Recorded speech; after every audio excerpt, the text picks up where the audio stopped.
Hey, what's going on, people? It's Mr. MadDino here. Just wanted to give a little insight on future videos before we begin this one. First of all, this is the avatar that I'll be using for future videos, a koala. I will be using this avatar as I review movies and such on this channel. Anyway, with that being said, enjoy the video. See you at the end.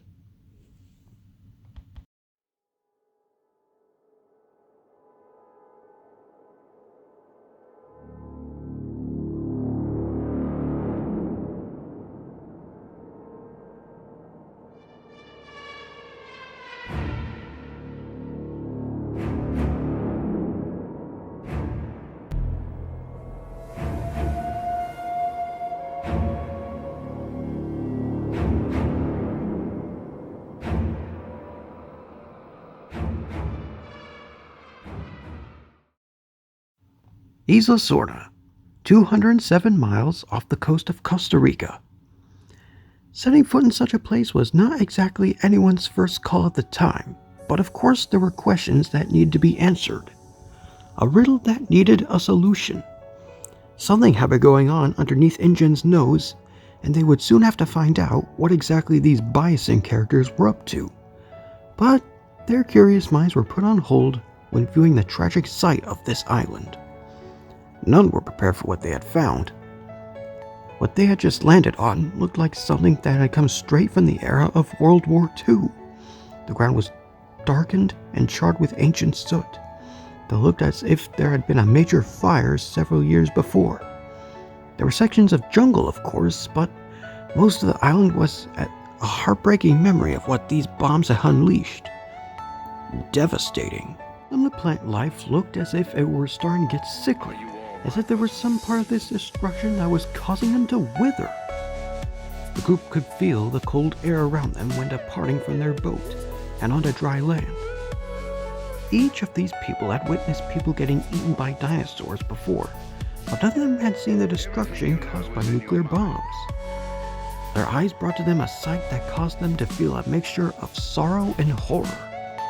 The only other sound that the group could hear besides the wind were their footsteps, walking across the crusty, burnt ground. There was no sound you would normally hear within the jungle. The rugged mountain ranges that held such vibrant colors of green were now no more than just barren rock.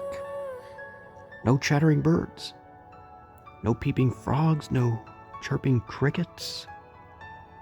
Nothing. A wasteland of destruction from long ago. You would think that it would have cleared up after this long, but no. Oh, how wrong you would be. No signs of dinosaur life could be found when looking at this island. There were no large footprints in the ash-mixed dirt beneath their feet. Signs of nuclear bomb explosions were found at various places. It looked as if there could have been some sort of war here.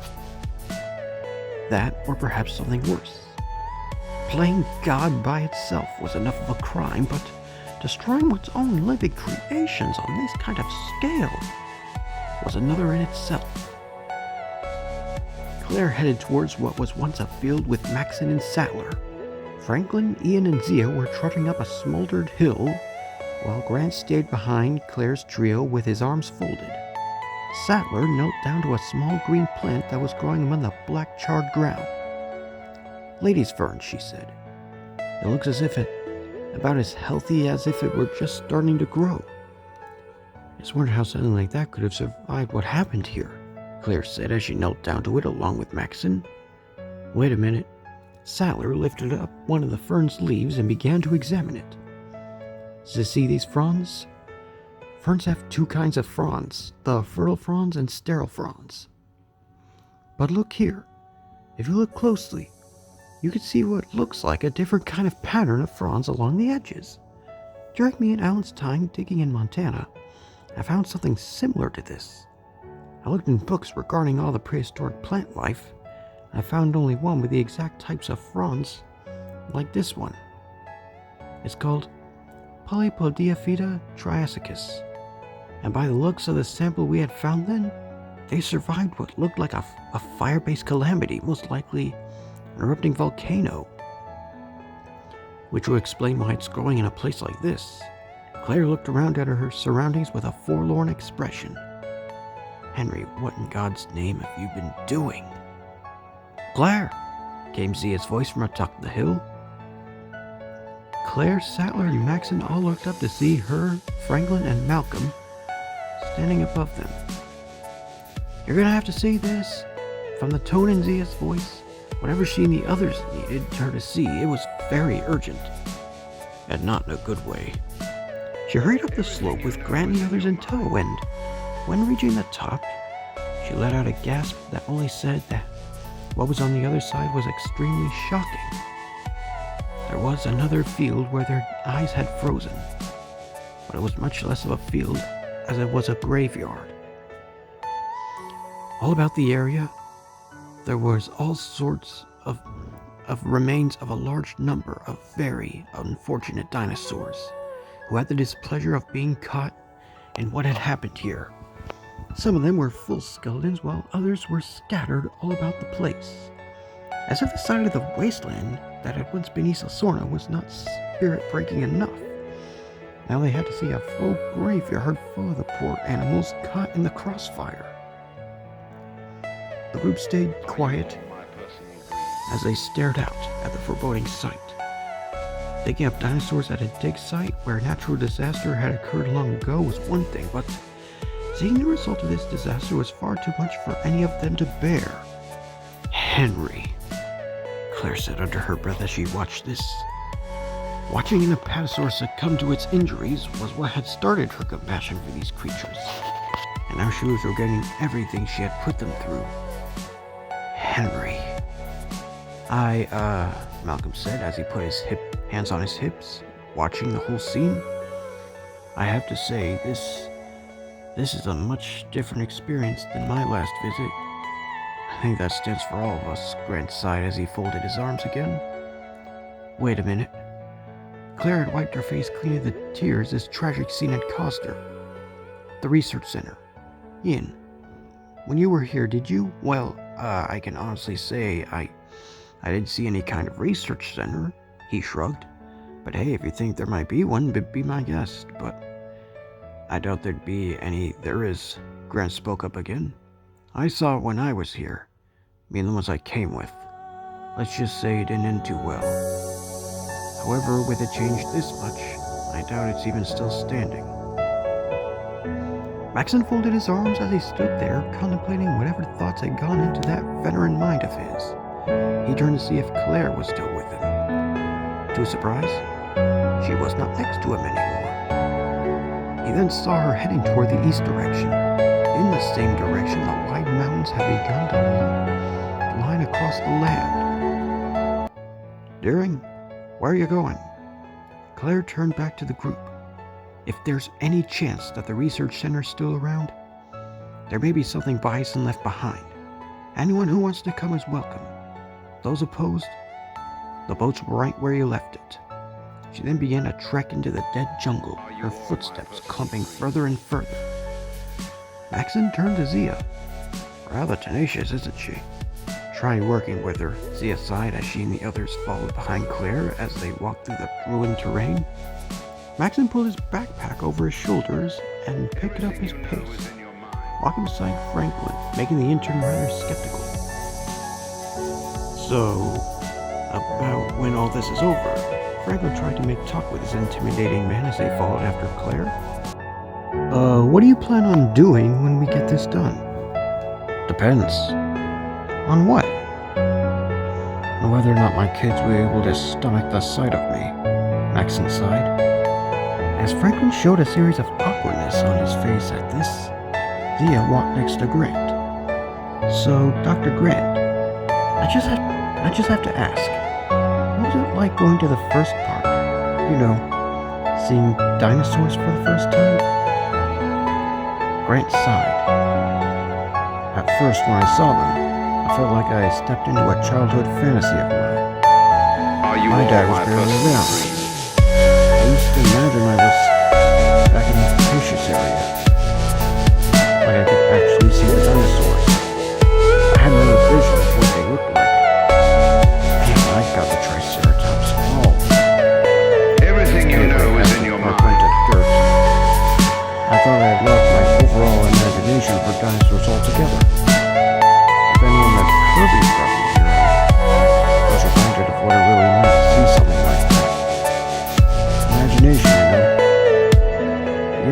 something to do when they got nothing at all.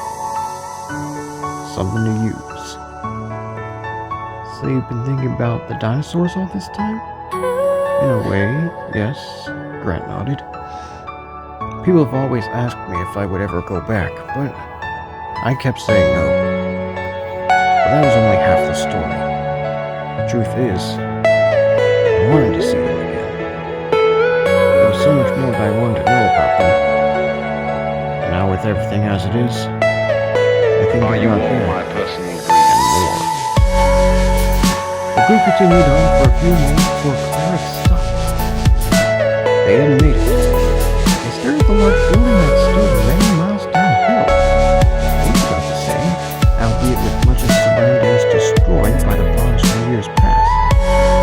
This site fit very well with the island's tragic design. Well, there it is, Grant said as they watched it. No time like the present, Claire said. She then started to climb down the slope as the others followed close behind. They arrived at the remains of the old village surrounding the large building. Debris lay at their feet in all places. The front door stood right before them as Claire put her hand on the handle and tugged on it. It slowly creaked open, allowing them to enter the darkness. Only the sunlight brought light into the shadows, showing them everything that was inside. Well, it looks like they left it unlocked, Claire said, her voice echoing into the halls. Yeah, Franklin said as he looked around. The question is, where do we look? Well, if you want to find any evidence as to why Bison wanted to bomb this island, we'll have to check the surveillance cameras. Claire turned on her flashlight as she checked around for power. I've only been to Sorna twice, but I vaguely remember there being a control room. Everyone help me look. Malcolm used his flashlight to look along the halls as well. Well, if it were me who put a power coupling on these kinds of walls, I'd put them somewhere where it take a lot of power Are you to turn all my something personal on. dreams? The control room, chaotically speaking. Hey guys? Franklin's voice came from up ahead in a lower room. Anybody know how to switch on the power box? Let me see, Franklin. Everything you know is in your mind. Then shined her flashlight onto the main wires inside the power box. With Franklin holding her light, she began to reconnect some of the disconnected wires. There, now could someone flip on that switch over there? Grant nodded and flipped the switch. Sure enough, the lights turned on inside of the whole building, starting with the control room. Everyone turned their flashlights off. Right then. Thank you, Ellie, Claire said, looking around the room.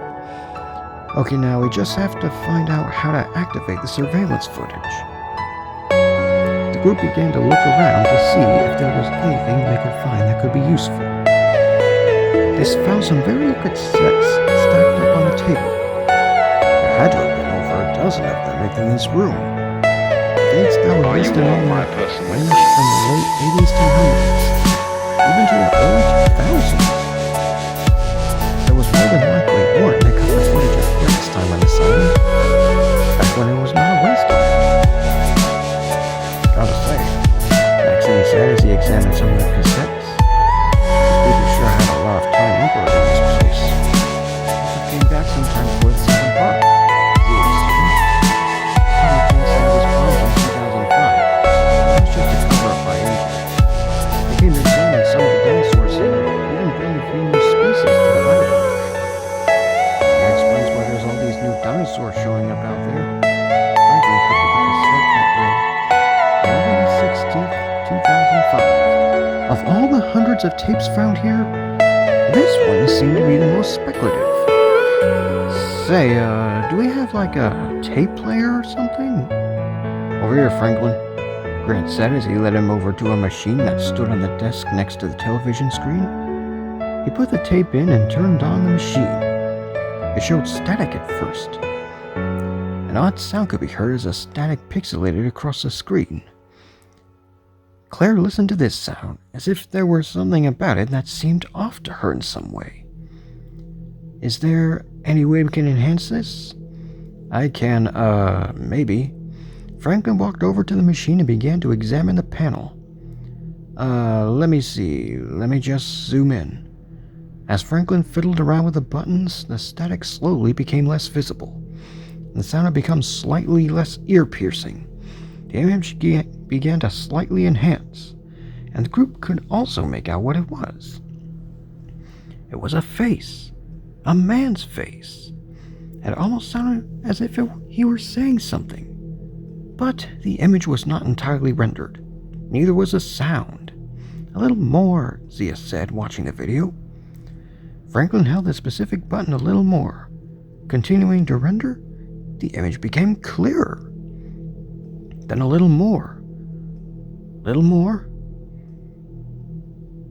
And to everyone's shock, they could see who it was on the screen. And they could make out every word he was saying. November 11th, 2005.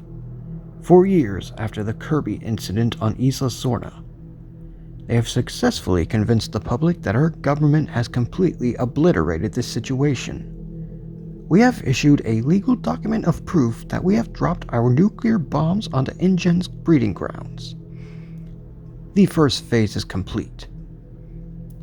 My name is Henry Wu, head of Aerocol Labs, and I am leaving this recording to document my success, to show that even John Hammond has failed this world. I will not. Hey, it's Mr. MadDino again, coming at you to remind you to subscribe to the channel if you haven't already, and stay tuned for more original content. That being said, see you later, and spare no expense.